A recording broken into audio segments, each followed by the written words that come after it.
vraiment bénissant. Ce que vous avez vu ce matin à travers la louange, là, vous pouvez le faire rouler dans votre maison lors du temps de louange. C'est québécois en plus, bien qu'il y a des intervenants de partout dans le monde, mais on est vraiment bénis par cette formation-là.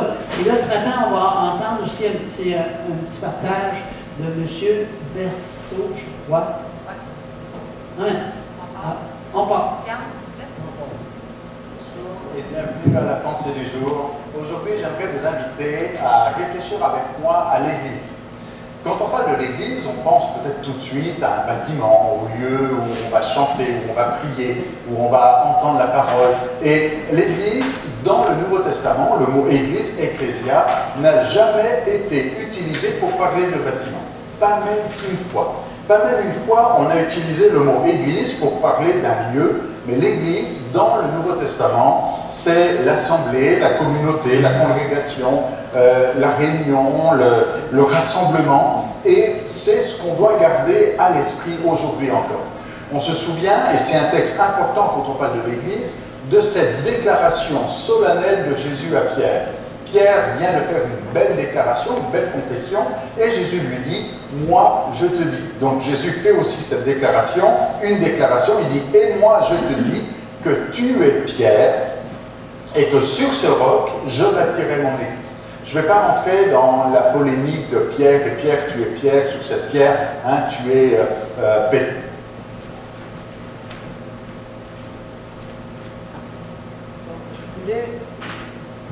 Je voulais juste attirer votre attention sur cette question-là.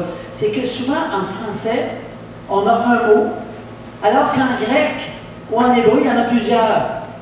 Alors ici, vous avez vu que ce qu'il a dit, au fait, on a l'habitude de dire, d'entendre, tu es Pierre, et sur cette pierre, je vais attirer mon église. Mais ici, il a dit sur ce roc. Est-ce que ça vous allume quelque chose? Au fait, le roc, c'est Jésus, mais c'est pas tout à fait ça. Au fait, Jésus a commencé par dire aux apôtres, « Qui dites-vous que je suis? » Au fait, qu'est-ce que les gens disent de moi? Là, ils ont répondu, les apôtres, il y en a qui disent que tu es un tel prophète ou un tel prophète. Puis là, à un moment donné, regardez, les apôtres, ils disent, vous, qui dites-vous que je suis?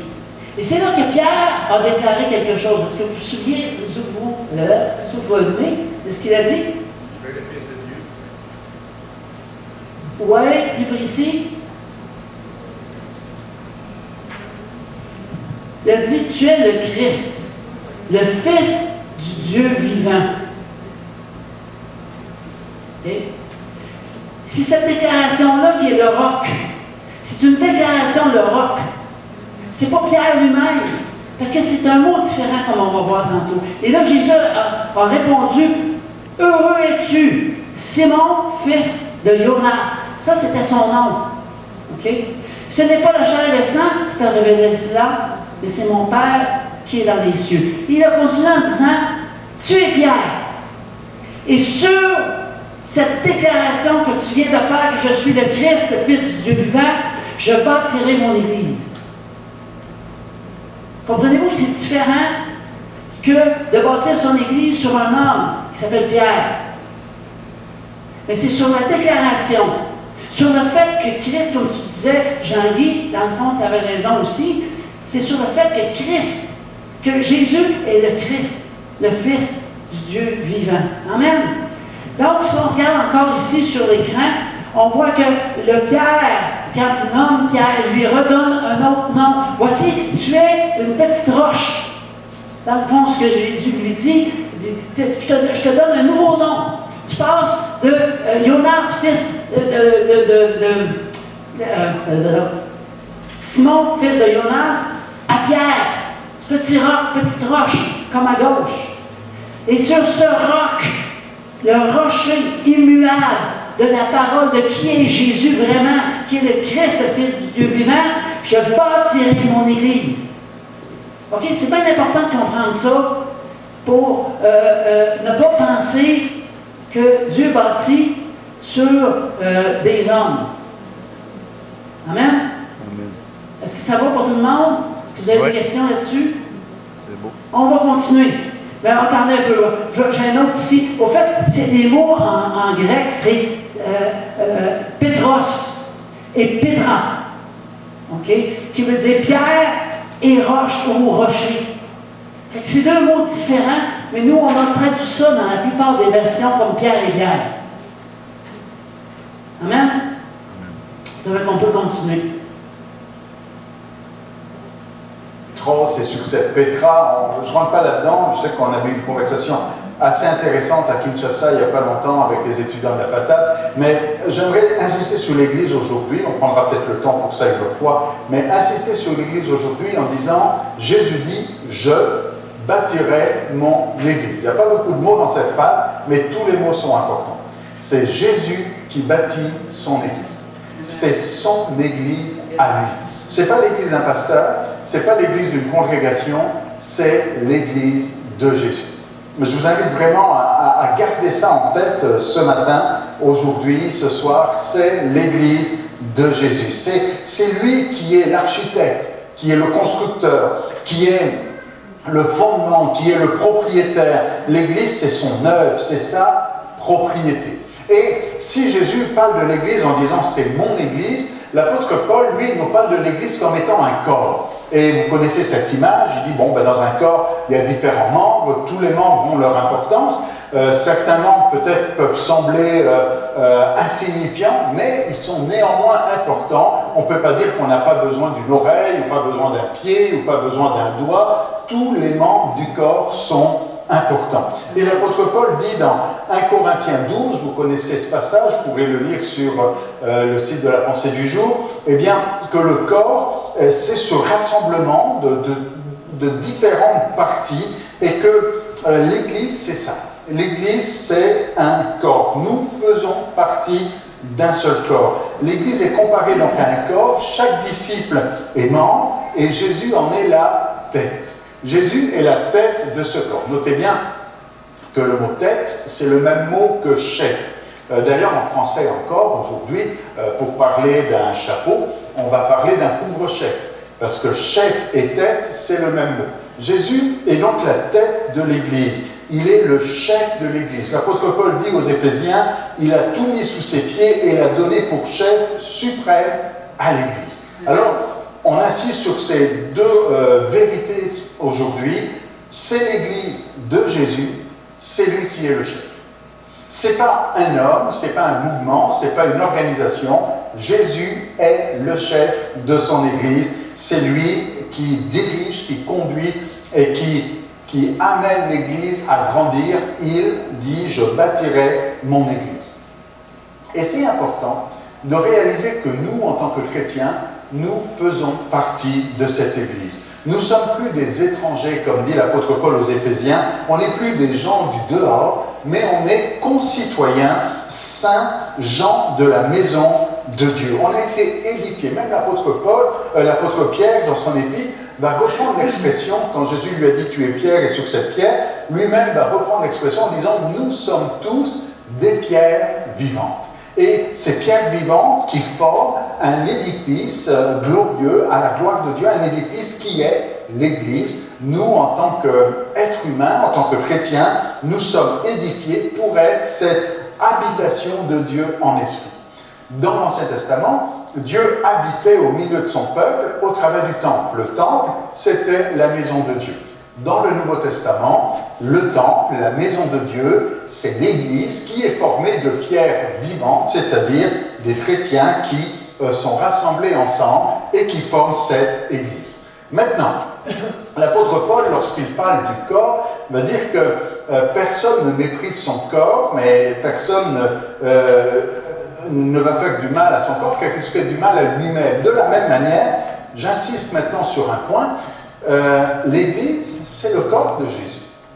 Et quand nous réalisons le privilège que nous avons de faire partie de ce corps, on ne peut pas aller dans le sens contraire et faire du mal à ce corps, ce serait faire du mal à soi-même.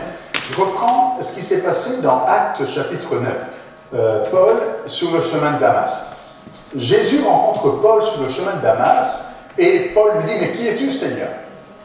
Et le Seigneur répond, je suis Jésus, moi je suis Jésus que toi tu persécutes. Et peut-être que l'apôtre Paul a pu être perplexe en disant, mais comment ça, moi je n'ai jamais persécuté le Seigneur, je ne te connais pas. Il aurait pu dire, mais c'est qui ça Jésus? On ne s'est jamais rencontré, on ne s'est jamais vu. Comment peux-tu dire que je te persécute?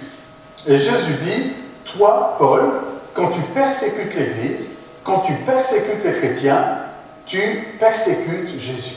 Et aujourd'hui, si on réalise ces choses, quand on dit du mal de l'Église, on dit du mal de Jésus. On dit du mal de la fiancée aussi, de l'époux, c'est une autre image qui est utilisée. Jésus aime son Église, il s'est donné lui-même pour elle. Alors aujourd'hui, ne prenons pas le risque de combattre contre Dieu, ne prenons pas le risque de détruire ce que Jésus construit, mais aimons l'Église. Or, dans l'Église, on aura certainement toutes sortes comment dire, on peut toujours trouver toutes sortes de revendications, trouver des choses qui ne font pas notre affaire, mais néanmoins, malgré tous les points négatifs, malgré tous les défauts, malgré toutes les imperfections, Jésus aime son Église. Alors nous aussi, je vous encourage à bénir l'Église, à l'aimer de la même manière que le Seigneur Jésus aime son Église.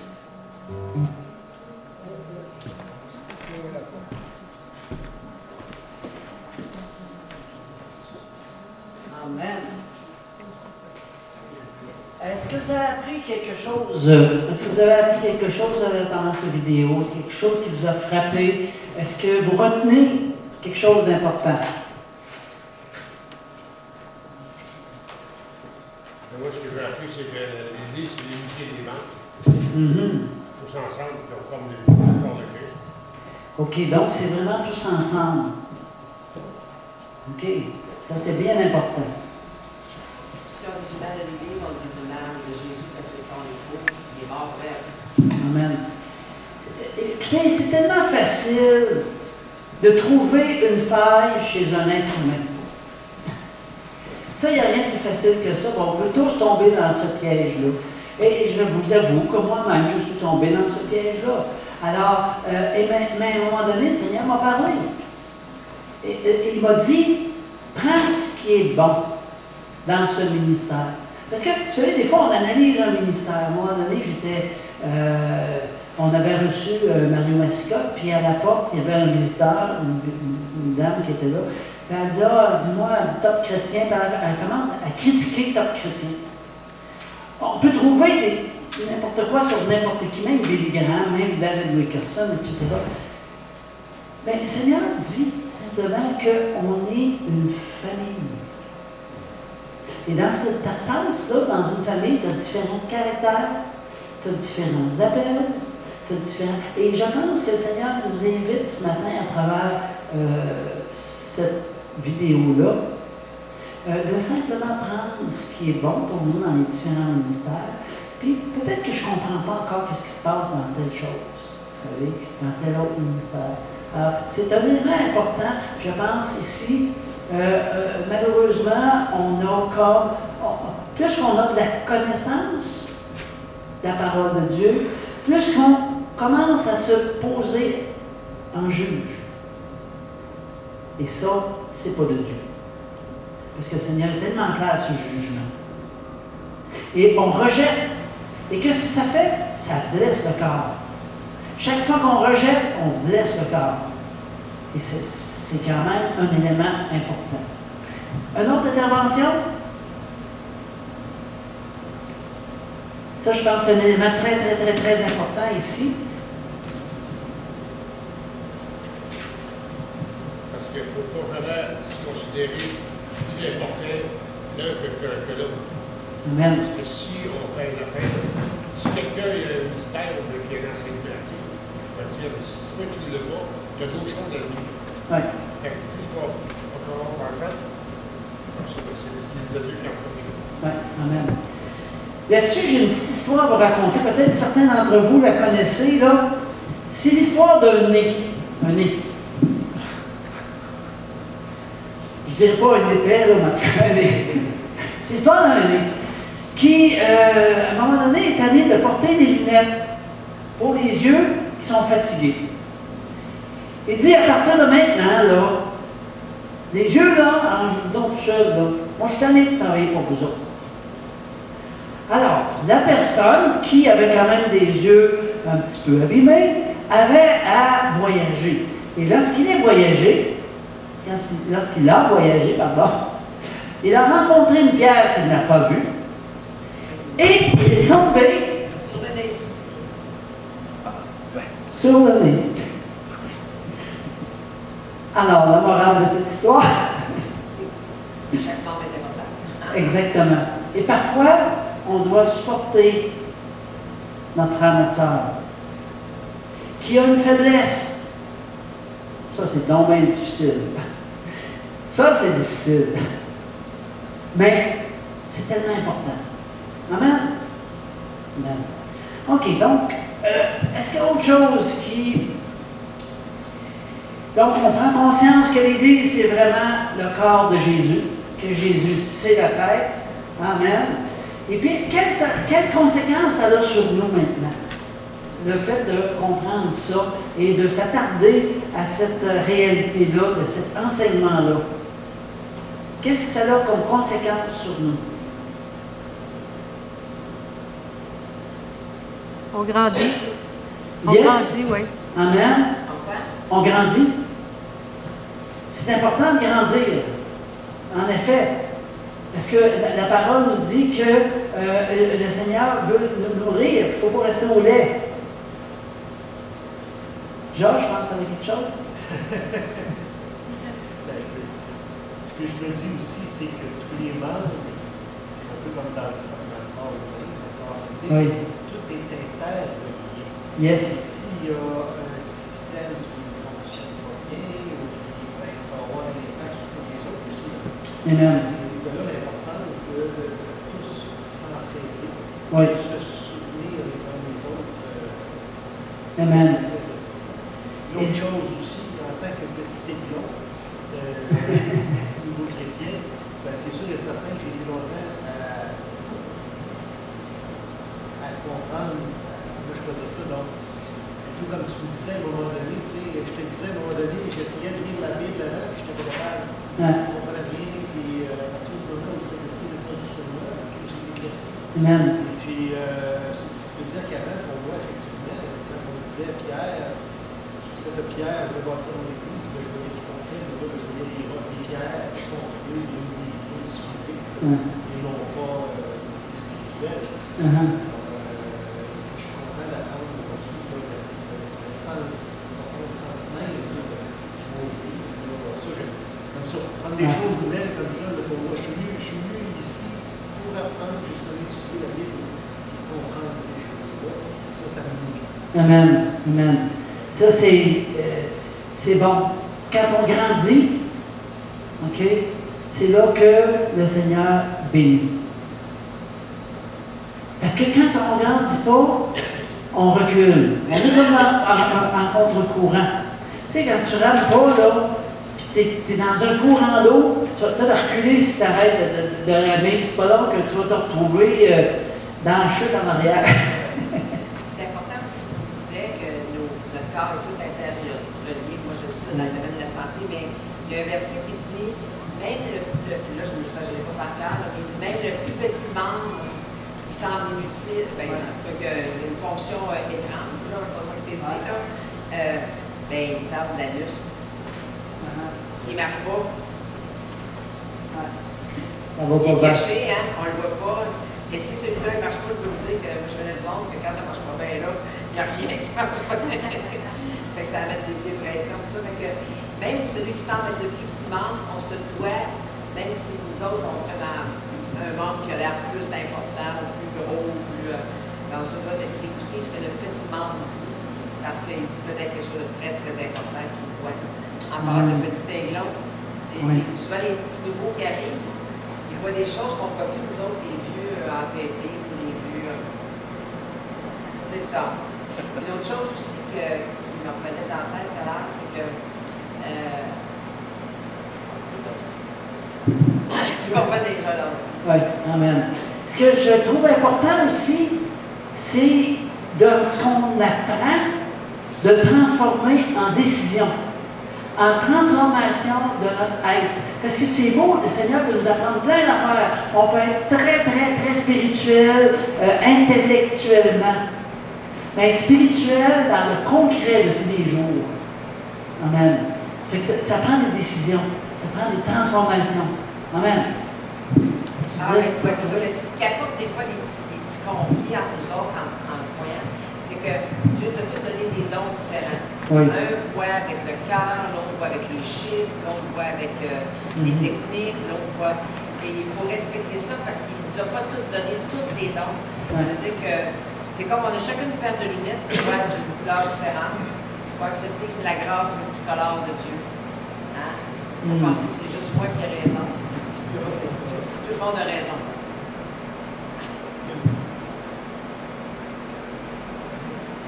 Georges, je vais dire quelque chose. Oui, Georges, vas-y.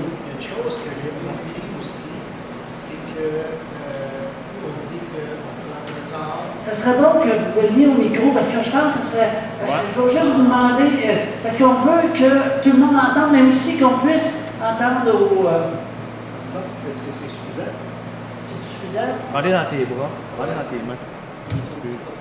Oui. Alors, une autre chose aussi que j'ai observée, c'est que il y a comme une. Comment je pourrais dire ça, donc? Qu'on aille dans l'extrêmement petit ou qu'on aille dans l'extrêmement grand, qu'on aille dans chacune de nos cellules du corps, ou qu'on aille dans les planètes, dans l'univers, à quelque part, il y a, comme l'univers, c'est un corps qui est constitué d'étoiles, de plein de choses. Une cellule, si on prend une cellule dans un corps humain, c'est tout petit, tout petit, tout petit. Mais à l'intérieur de la cellule, il y a plein de systèmes. Une cellule a son propre système digestif. Une cellule a son propre... comment je peux dire ça, donc? Manière de vivre ou en tout cas. Oui, il y a plusieurs systèmes dans la cellule qu'on retrouve dans le corps humain. Dans le corps humain, il y a le système digestif, le système squelettique, le système musculaire. Et dans la cellule, c'est pareil. Il y a plein de systèmes comme ça. Une cellule est constituée de plein de systèmes qui créent un organisme. Mais qu'on aille dans l'infiniment petit ou qu'on aille dans l'infiniment grand, tout est interrelié et chaque partie a son importance, effectivement. Amen. Enlève le soleil dans l'univers, même enlève juste la Lune à la Terre, l'attraction qu'elle applique sur la Terre apporterait des changements catastrophiques. Enlève les abeilles. Enlève les abeilles. On s'en rend compte d'ailleurs. Alors, tout a son importance, effectivement. Amen. Ouais. Amen. Amen. Fait que finalement, on peut imaginer un petit peu l'Église comme chacun des êtres humains, avec la pierre d'angle, qui est Jésus-Christ, qui est posée, qui est interreliée. Et ici, ce qu'il y a de particulier, et ce que je vais vous parler la semaine prochaine, finalement, parce que là, le temps a passé quand même beaucoup, c'est que chacun d'entre nous, nous sommes des pierres précieuses. Dieu nous voit comme des pierres précieuses. Fait, arrête de te voir comme une petite roche qu'on a donné du coup dessus, là. T'sais. Mais commence à te voir comme Dieu te voit. Ça, c'est bien important. Je vous ai mis dans le feuillet cette semaine avec les annonces tout ce qui a rapport avec les pierres précieuses. Et puis, méditez là-dessus cette semaine. Je vous invite à méditer sur qui nous sommes et comment Dieu nous voit. Et commencez à se voir ainsi. Et ce n'est pas de l'orgueil. OK? Si tu respectes ton voisin, ce n'est pas de l'orgueil. Si tu commences à piler ses pieds de l'autre, là, ça devient de l'orgueil. Comprenez-vous la différence? Il faut réussir à se voir comme Dieu nous voit, parce qu'il nous voit comme des pierres précieuses. Mais dans notre relation avec les autres, c'est là qu'on peut devenir orgueilleux. Si on commence à se sentir supérieur, à dénigrer les autres. Amen? Ça fait que ça, c'est vraiment un élément important. Est-ce qu'il y a autre chose que vous voyez dans cette petite vidéo? C'est bien important que le Seigneur soit la pierre d'angle et que nous soyons reliés à lui. Donc, il y a vraiment l'élément qui est vertical. On se pose sur cette pierre d'âme. Amen.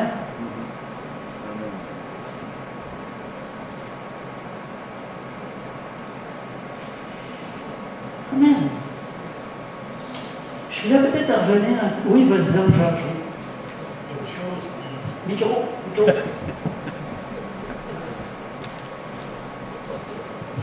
Une chose qui me vient à l'esprit, je ne sais pas si c'est Dieu qui me dit de vous dire ça, mais tantôt on parlait de toute la création, de l'infiniment petit à l'infiniment grand, mais le souffle de vie. Le souffle de vie. Moi, je crois que Jésus est le souffle de vie de l'Église. Yes. Jésus le fait et le souffle de vie. Comprenez? Je ne sais pas si vous comprenez Oui. un peu ce que je veux dire. On voit la lune, le soleil, le corps, c'est toutes des choses qu'on peut voir avec les yeux. Mais la question qu'on se pose, comment ça fait pour marcher tout ça? Qu'est-ce qui fait marcher tout ça? La pierre angulaire. Amen. Je pense que. Puis ça, je pense que c'est comme. C'est essentiel de le voir aussi. Là. Amen. Ouais. Et vous savez, on détient cette compréhension de qui est Jésus. Et le Seigneur nous appelle vraiment à le partager. Je ne veux pas que ce soit un fardeau. Là. Vous allez voir quand vous allez embarquer avec le Seigneur dans cette mission. Si le Seigneur est là, ce n'est pas un fardeau. S'il n'est pas là, ben, on dresse les épaules, ça va être un fardeau. Et je voudrais revenir un petit peu à ce que Gaëtan et Nancy nous ont partagé. Moi, ce qui m'a frappé dans ce qu'ils nous ont partagé, c'est combien il y a de surnaturel dans ce qu'ils vivent. Chaque pas qu'ils font, on a l'impression qu'il y a du surnaturel. Alors ici, on se dit, mais où est le surnaturel? Hein? Je pense. Bien, je vous pose la question, tiens, où est le surnaturel? Je vais vous lancer la question.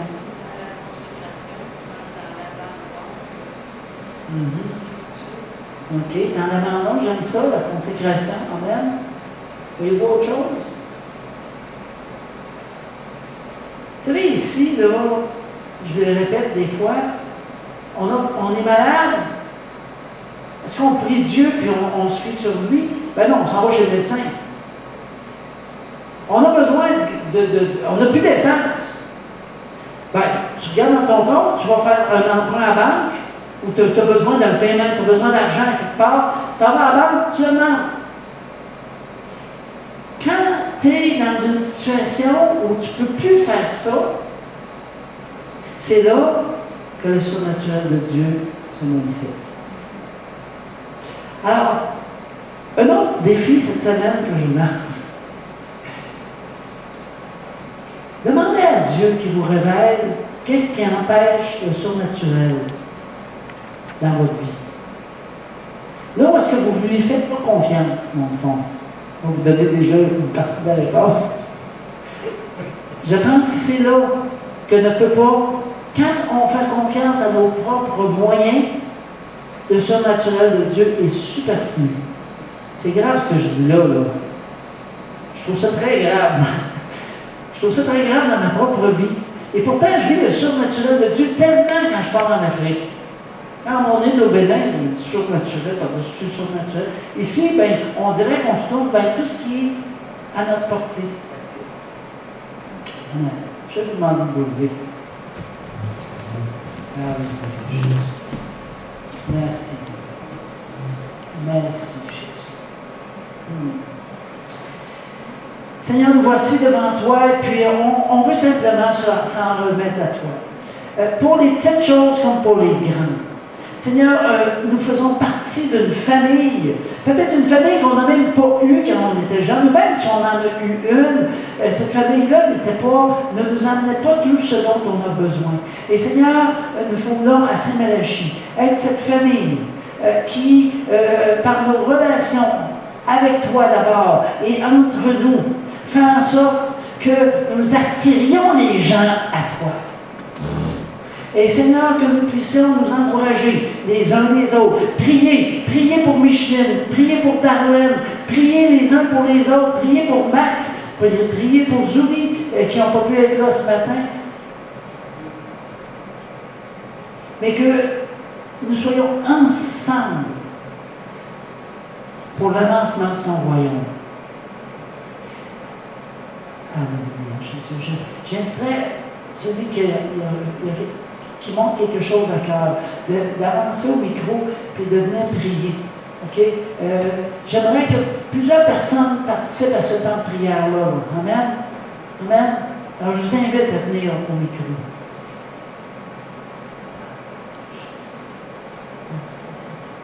Merci, Jésus. Merci, Père.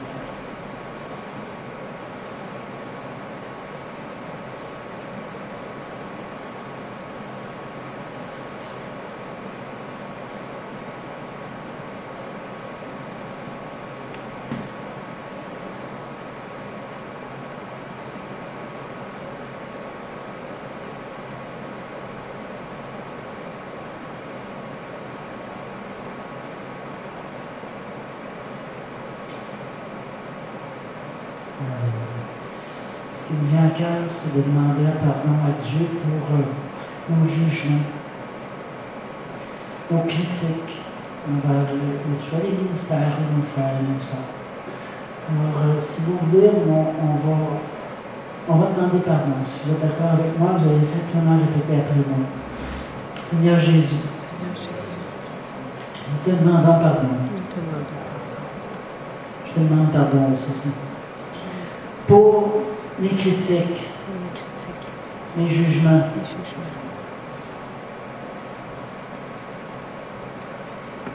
Je te remercie de ce que tu me pardonnes et que tu me replaces dans ta faveur, dans ton amour, dans ta grâce. Je vais avancer cette semaine. Je décide d'avancer cette semaine par la foi et non pas par la vue, en te faisant confiance et en aimant mon frère et ma sœur. Seigneur, sur ces paroles, j'appelle maintenant la bénédiction, ta bénédiction sur chacun qui est ici, sur ceux qui n'ont pas pu se déplacer ce matin.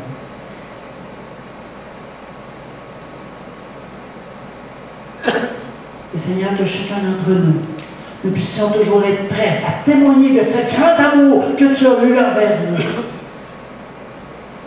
Que nous soyons toujours prêts à partager le salut par grâce au moyen de la foi. Merci Seigneur de ce que tu nous donnes les paroles par ton esprit. C'est du surnaturel. Et nous voulons rentrer dans ce surnaturel parce que ça dépasse nos capacités. Alors, partout où ça dépasse nos capacités, nous nous attendons à toi.